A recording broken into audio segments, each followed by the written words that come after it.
Media और पत्रकार भाइयों, बेसिक शिक्षा परिषद उत्तर प्रदेश द्वारा 69,000 शिक्षक भर्ती का आयोजन 2018 वर्ष में किया गया था, जिसमें व्यापक स्तर पर आरक्षण घोटाला हुआ, जिसके कारण आरक्षित वर्ग ओबीसी और एससी के हजारों अभ्यर्थी नियुक्ति पाने से वंचित हो गए। अभ्यर्थियों द्वारा शासन प्रशासन के समक्ष समय समय पर अपनी बात धरना प्रदर्शन के भी माध्यम से रखी, लेकिन अधिकारियों द्वारा लगातार अभ्यर्थियों की बात को नजरअंदाज किया जाता रहा। अभ्यर्थियों ने इस आरक्षण घोटाले का राष्ट्रीय पिछड़ा वर्ग आयोग और राज्य पिछड़ा वर्ग आयोग में एक याचिका दाखिल की कि आरक्षण में बहुत बड़ा घोटाला हुआ है, इससे हमारे पिछड़े वर्ग और दलित समाज, एससी समाज के लोगों के साथ अन्याय हो रहा है। राष्ट्रीय पिछड़ा वर्ग आयोग ने 1 वर्ष तक सुनवाई की और सुनवाई के बाद ये पाया कि आरक्षण का पालन करने में विसंगति हुई है, इसलिए आरक्षण के पालन करें और विसंगति को दूर करें तथा अभ्यर्थियों को नियुक्ति पत्र दिया जाए। बेसिक शिक्षा परिषद आयोग की रिपोर्ट के आदेश का भी पालन नहीं किया। नियुक्ति पाने के लिए अभ्यर्थी लंबे समय तक फिर संघर्ष करते रहे। इस बात का उत्तर प्रदेश सरकार के मुख्यमंत्री ने संज्ञान लिया। मुख्यमंत्री जी ने कहा कि बेसिक शिक्षा परिषद को आरक्षित वर्ग के अभ्यर्थियों की समस्याओं का समाधान त्वरित गति से किया जाए, ये मुख्यमंत्री जी ने कहा। इस पर विभाग ने कार्रवाई करते हुए 6800 दलित और पिछड़े वर्ग के अभ्यर्थियों की एक सूची 5 जनवरी 2022 को जारी की गई और कुछ ही दिनों में नियुक्ति देने का आश्वासन भी इन अभ्यर्थियों को दिया गया। तत्कालीन बेसिक शिक्षा मंत्री सतीश द्विवेदी ने आरक्षण लागू करने में हुई विसंगति को स्वीकार करते हुए बाकायदा एक प्रेस नोट भी जारी किया कि 6 जनवरी 2022 को 6800 आरक्षित वर्ग के अभ्यर्थियों को नियुक्ति पत्र दिया जाएगा, लेकिन अभ्यर्थियों को नियुक्ति पत्र नहीं मिल सका। चुनाव आ गया। आचार संहिता का हवाला देकर के अभ्यर्थियों को नौकरी देने से सरकार और विभाग फिर टालोमटोल करते रहे। कुछ अचयनित अभ्यर्थियों द्वारा मामला हाईकोर्ट में ले जाया गया। लगभग 1 साल सुनवाई के बाद 13 मार्च को सिंगल बेंच से एक आर्डर आया, जिसमें सरकार के द्वारा 6800 की सूची को रद्द कर दिया जाता है। साथ ही माननीय उच्च न्यायालय द्वारा 69,000 पदों पर भर्ती की लिस्ट को रिव्यू करने का आदेश विभाग को दिया गया, जिसके कारण 6800 की सूची जारी तो की गई, लेकिन भारतीय जनता पार्टी की सरकार ने कोर्ट में ठीक से पैरवी नहीं की, जिसके कारण सूची कोर्ट ने रद्द कर दिया। यह एक प्रकार से सरकार ने दलित और पिछड़े वर्ग के अभ्यर्थियों के साथ धोखा किया है। 69,000 सहायक शिक्षा भर्ती में जो फैसला आया है, वो फैसला आरक्षण की मूल भावना की विरोधी भारतीय जनता पार्टी सरकार की ढीली पैरवी का नतीजा है। इतने बड़ी तादाद पर आरक्षित वर्ग के अभ्यर्थी कई वर्षों से परेशान घूम रहे हैं और सरकार बार बार आश्वासन देती है कि हम आपको नियुक्ति पत्र देंगे, लेकिन अभी तक इन 6800 अभ्यर्थियों को नियुक्ति पत्र नहीं दी। कल समाजवादी पार्टी के राष्ट्रीय अध्यक्ष माननीय श्री अखिलेश यादव जी के समक्ष बड़ी तादाद पर अभ्यर्थी आए और अपनी वेदना माननीय श्री अखिलेश यादव जी के समक्ष रखी। माननीय अखिलेश यादव जी समाजवादी पार्टी ने माना कि 69,000 शिक्षक भर्ती में जो आरक्षण घोटाला हुआ, घोटाले की समीक्षा हुई, जांच हुई और ये सही तथ्य आया कि 6800 पिछड़े वर्ग और दलित वर्ग के अभ्यर्थियों के साथ न्याय संगत बात नहीं हुई है। इसलिए समाजवादी पार्टी इन अभ्यर्थियों के साथ खड़ी है और समाजवादी पार्टी ने सरकार से मांग किया है कि सरकार ये एलिजिबल पात्र अभ्यर्थियों को तत्काल नियुक्ति पत्र दे।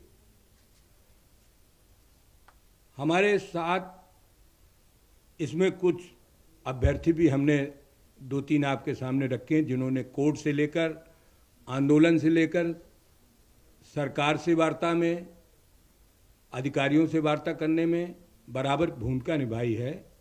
वो मैं आपके सामने इन 3 अभ्यर्थियों को आपके सामने ला रहा हूं।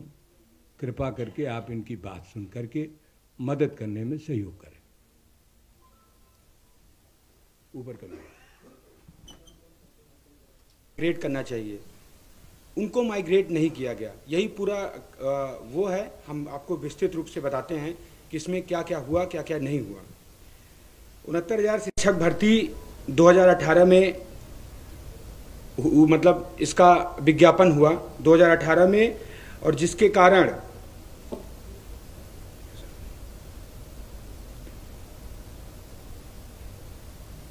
69,000 शिक्षक भर्ती 2018 में आयोजन हुआ, जिसमें व्यापक स्तर से आरक्षण घोटाला हुआ, जिस कारण आरक्षित वर्ग ओबीसी एससी के हजारों अभ्यर्थी नियुक्ति पाने से वंचित हो गए। हम अभ्यर्थियों के द्वारा शासन प्रशासन के समक्ष अपनी बात रखी गई और धरना प्रदर्शन भी किया गया, लेकिन हमारी बातों को अधिकारियों के द्वारा नज़रअंदाज किया गया। इसी बीच हमारे साथी और हम लोग स्वयं माननीय राष्ट्रीय पिछड़ा वर्ग आयोग गए। वहां पर लगातार 1 साल तक सुनवाई हुई। इसके बाद माननीय राष्ट्रीय पिछड़ा वर्ग आयोग ने एक रिपोर्ट इनको दिया कि इसमें आरक्षित वर्ग के 6800, यूं कहें कि 6800 से अधिक अभ्यर्थियों के साथ घोटाला हुआ है।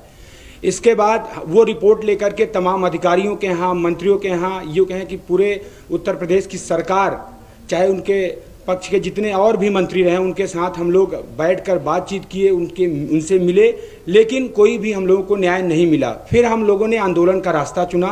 लगातार 1 साल हम लोगों ने आंदोलन किया। तब माननीय मुख्यमंत्री जी ने इस बात का संज्ञान लिया। उन्होंने ये आयोग की रिपोर्ट को मद्देनजर रखते हुए एक कमेटी बनाई गई। उस कमेटी, ये उत्तर प्रदेश सरकार की द्वारा एक कमेटी गठित की गई। कमेटी ने जब जांच किया तो 6800 सीटों का घोटाला पाया। फिर मुख्यमंत्री जी ने हम लोगों को वहां बुलाया और ये कहा, विभाग के अधिकारियों को निर्देशित किया कि आप लोग जल्द से जल्द इन 6800 अभ्यर्थियों को नियुक्ति दे दो। लेकिन सरकार के अधिकारी, जो बेसिक शिक्षा परिषद के अधिकारी है, तमाम अधिकारी इसमें चूंकि ओबीसी एससी वर्ग के नहीं हैं और वो लोग नहीं चाहते थे कि ये ओबीसी एससी वर्ग के लोग नियुक्ति पाएं। वो लोग अपने वर्ग के कुछ बच्चों से, जो अचयनित बच्चे थे, उनसे केस करवाए माननीय हाई कोर्ट में, और वहां सुनवाई चली, एक लंबी सुनवाई चली। अभी परसों आर्डर आया माननीय उच्च न्यायालय का।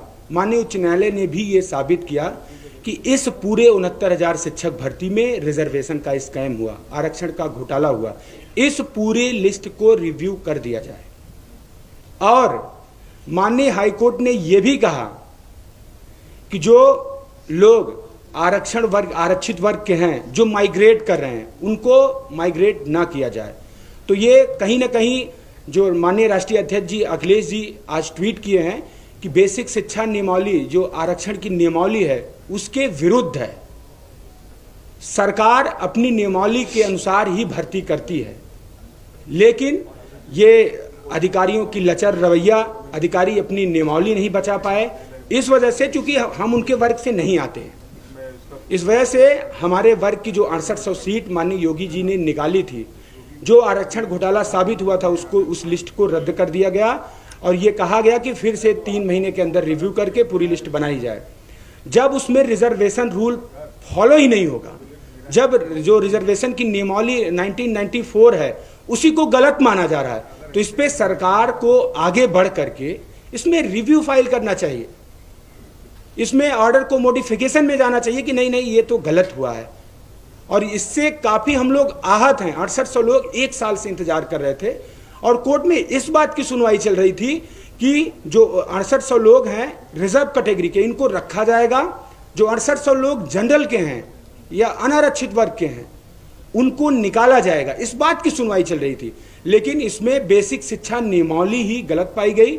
और ये मैं आप लोगों को बता दूं कि माननीय उच्च न्यायालय की सिंगल बेंच को ये अधिकार नहीं है कि बेसिक शिक्षा की नियमावली जो आरक्षण का रिजर्वेशन रूल एक्ट है इसको कहीं से कहीं गलत ठहरा पाए। ये माननीय सुप्रीम कोर्ट के पास पावर है। लेकिन सरकार और अभी अधिकारियों से जो हम मिल रहे हैं वो यही कह रहे हैं कि नहीं, जो आदेश आया उसका हम पालन करेंगे, बिकॉज ऑफ हम लोग रिजर्व कैटेगरी के हैं, यही हमारी गलती है। हम लोग कल माननीय राष्ट्रीय अध्यक्ष अखिलेश यादव जी से मिले, अपनी पीड़ा बताई, उन्होंने कहा कि नहीं हमारी पूरी पार्टी आपके साथ है और आपकी लड़ाई हम लोग लड़ेंगे। हम उनका धन्यवाद करते हैं और मीडिया के साथियों से निवेदन करते हैं कि हम पिछड़े दलितों की आवाज़ उठाएं, नहीं तो हम लोग 1 साल से संघर्ष कर रहे हैं। अभी तक इको गार्डन में एक भी दिन, जब से इनकी सरकार बनी है 10 मार्च से हम लोग लगातार 10 मार्च सरकार बनने के बाद भी संघर्ष कर रहे थे, इससे पहले 1.5 साल लगभग संघर्ष किए थे। तो कुल मिला के हम यही चाहते हैं कि सरकार ऑर्डर को मॉडिफिकेशन में जाए या तो डबल बेंच में एक मजबूत पैरवी करे और इस 6800 की लिस्ट को बचाए। धन्यवाद। ठीक है। दूसरा से कोर्ट में गलत पैरवी की और उन्होंने वहां पे रिलैक्सेशन और रिजर्वेशन दोनों चीजों को अलग से डिफाइन नहीं किया। उन्होंने जो सुपर टेट का एग्जाम था जो कि केवल रिक्वायरमेंट का एक हिस्सा है कि आप एलिजिबल हैं इसके लिए कि नहीं है भर्ती में अंदर जाने के लिए, उसमें उन्होंने क्या किया, जो रिलैक्सेशन मिलता है ओबीसी एससी को कि आप जो है 5% कम नंबर पाएं तो आप भर्ती प्रक्रिया में अंदर जा सकते हैं। जो आप एज में रिलैक्सेशन पा लेते हैं कि आपको 5 साल की छूट है, तो इस रिलैक्सेशन को उन्होंने रिजर्वेशन बताया मानिए कोर्ट के सामने। और कोर्ट ने, अब कहना उचित नहीं है क्योंकि वहां खुद कोलिजियम सिस्टम के माध्यम से लोग बैठते हैं और वर्तमान जज जिन्होंने हमारा सुना है अपनी बात को जी, तो उन्होंने जो है इस रिलैक्सेशन को रिजर्वेशन बना दिया और रिजर्वेशन करके जो 6800 लोग जिनको नियुक्ति मिलनी चाहिए थी अब उनकी सूची रद्द कर दी है उन्होंने। इसके साथ ही उन्होंने कहा है कि आप जो व्यक्ति रिजर्व कैटेगरी में पास हुआ है, मतलब कि उनके लिए 90 नंबर पासिंग मार्क था, उनको रिजर्व कैटेगरी में अगर पास हुआ है तो उसको रिजर्व कैटेगरी में ही नियुक्ति दी जाए और जो अनरिजर्व में पास हुआ है उसको अनरिजर्व में नियुक्ति दी जाए। तो इस कारण उन्होंने जो अपना नया नियम के तहत जो बेसिक शिक्षा नियमावली 1994 के में आरक्षण का नियम है उसको कैंसिल करते हुए एक नया नियम जो है विभाग को सौंपा है और विभाग उसको स्वीकार करते हुए जो ओबीसी बच्चे और लगने चाहिए थे उनकी जगह पर जो ओबीसी बच्चे नौकरी कर रहे हैं उनको बाहर करने का आदेश दिया है। तो इसीलिए हम इस आर्डर के खिलाफ है और हम चाहते हैं कि रिलैक्सेशन रिजर्वेशन के में जो अंतर है उसको आप उठाइए और हम लोगों को न्याय दिलवाइए। धन्यवाद। ठीक है, कर लिए। उस अभ्यर्थी के बारे में बताएं, 6800 चयन सूची में उसका 343 सीरियल नंबर पे नाम है और वो कन्नौज जिले का रहने वाला है। उसके पिताजी का नाम अवलोक कुमार, पुत्र महताब सिंह, ग्राम मछरौता का है, जिसने आत्महत्या की है। और 2 साथियों के भी और भी सूचना आई है लेकिन अभी पूरा क्लियर नहीं हुआ है। जब से सूचना आती है हम आपको बता दिया जाए। इन अभ्यर्थियों के साथ है और इनको न्याय दिलाने में पूरी मदद करेगी और आपसे भी निवेदन है कि आप भी इन अभ्यर्थियों की मदद करने में सहयोग कराएं। भारतीय जनता पार्टी दलित पिछड़ों का हक मारने के लिए आरक्षण को विधायी मायाजाल में फंसाती है। जाति जनगणना ही इस समस्या का सही समाधान है जिससे कि जनसंख्या के अनुपात में आरक्षण हो सके। जितनी भी परीक्षाएं भारतीय जनता पार्टी के कार्यकाल में हुई हैं उनमें आरक्षण के नियमों की अनदेखी की गई है और आरक्षित वर्ग के बच्चों के भविष्य को चोट पहुंचाई गई है। इसलिए आप सबसे निवेदन है कि ये 6800 बच्चों की सूची जो सरकार ने जारी की थी, नियुक्ति पत्र देने का वादा किया था, वो सरकार इन बच्चों को, अभ्यर्थियों को नियुक्ति पत्र दे। आप सबका बहुत बहुत धन्यवाद।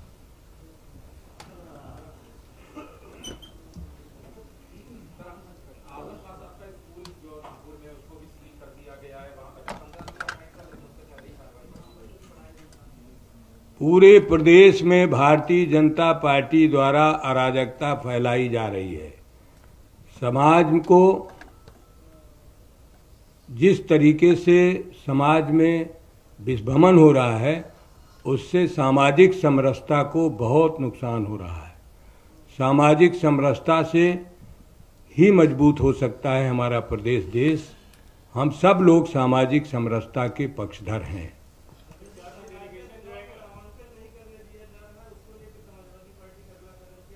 कल भी समाजवादी पार्टी ने सभी जनपदों की रिपोर्ट को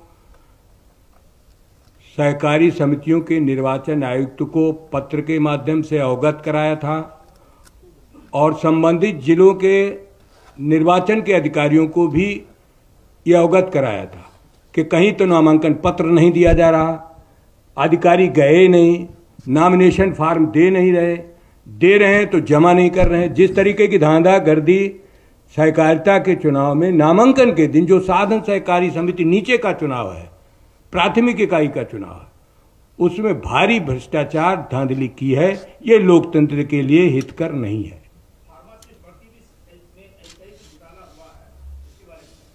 सभी भर्तियों में, जितनी भी भारतीय जनता पार्टी के समय में भर्तियां हुई हैं, उनमें आरक्षण नियमावली का पालन नहीं हुआ है। आरक्षित वर्गों के साथ बहुत अन्याय हो रहा है। इसीलिए आपके माध्यम से बात हमने रखी है। आपसे भी सहयोग की अपील है। जहां भी अन्याय होता है वहां समाजवादी पार्टी, हमारे मीडिया के लोग उन बातों को उठाते हैं। मीडिया के साथ जिस तरीके का भारतीय जनता पार्टी का रवैया है, मुझे आप सब जानते हैं कि कोई भी बात आप सही कहेंगे, आपके खिलाफ भी मुकदमा होता है। लगातार उत्तर प्रदेश में लोकतंत्र की हत्या हो रही है।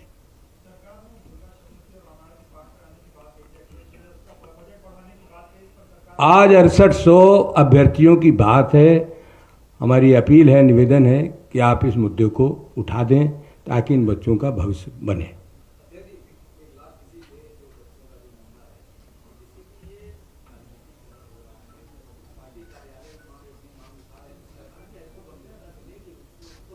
मुख्यमंत्री योगी आदित्यनाथ जी ने ये माना था कि इन 6800 बच्चों की सूची बनी है, इनको नियुक्ति पत्र दिया जाएगा। इस तरीके का आश्वासन मुख्यमंत्री जी के द्वारा भी हुआ था।